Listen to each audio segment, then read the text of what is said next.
This is Kazeem, the dam of leading British Arc de Triomphe hope Al Kazeem, and we're here at Oak Grove Stud near Chepstow to meet John Deere, owner-breeder of Al Kazeem, and find out the secret behind the success.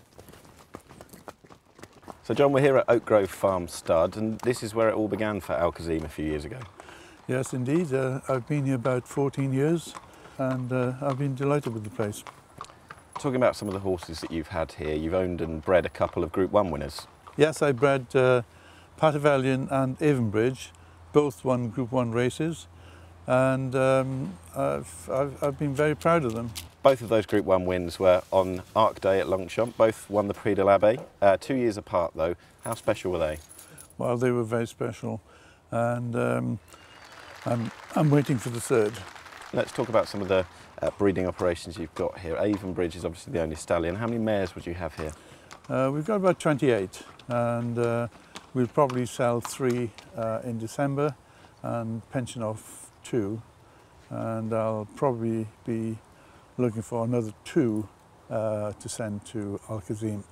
Al Kazeem obviously will go to stud once his racing days are over, probably after the Prix de l'Arc de Triomphe. Yes, that probably will be his last race. And he's had quite a difficult racing career. Yes, unfortunately he had a stress fracture of the pelvis, which held him up as a 3-year-old. So after the race at Newmarket, the Jockey Club Stakes, we had to go steady with him and look after him. So the 2013 season for Al Kazeem, how satisfying after such a long layoff was it to get him back to win at Sandown in April? Well, that was absolutely amazing, it really was, because we've had to be very patient, and after a long layoff like that, you never know whether they're going to come back as good as they were. And sure enough, he won his race, and we were on the trail of Group 1 races. And it wasn't just any Group 1 next, you beat the Guineas and Derby winner Camelot. What was that like? That again was amazing, to use the word again, but to see him coming round the bend and creeping up to Camelot and then going past was magnificent. I mean, he was brilliant on the day. And at Royal Ascot, he was after the leader again. Mukadram had flown clear on the bend, and your horse reeled him in. Can you describe that? Well, he had to fight for it, and so that told us a little bit more about the horse, that he was a battler, and he really went for it, and it was very satisfying. We see people win Group 1 races often, and the elation's clear to see, but for you, breeding the horse as well as owning him, tell us what the extra fun is and extra excitement is in that. Well, I was incredibly proud, and I had my family there, and it was just a wonderful day.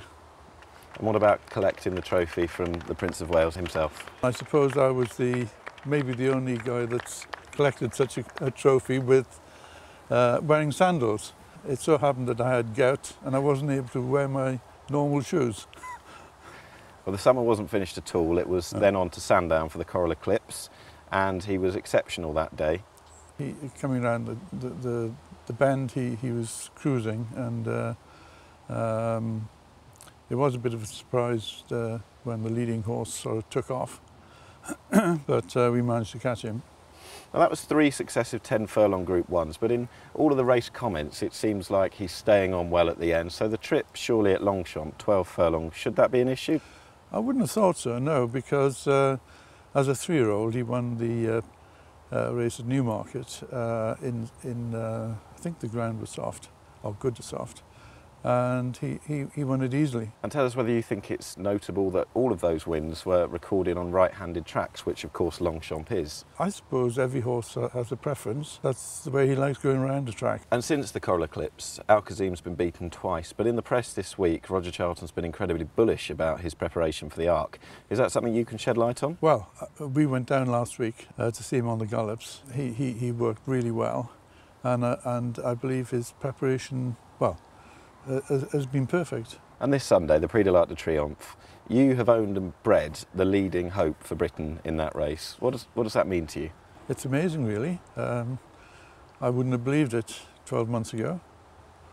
It's happened out of the blue, as far as I'm concerned. And looking ahead at the race, particularly at the other horses involved, it looks like being one of the strongest arcs.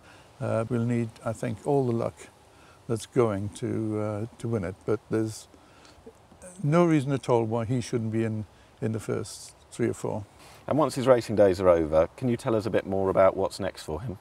We're about to complete the sale of him to Sandringham Stud in Norfolk, and I'm absolutely delighted about that.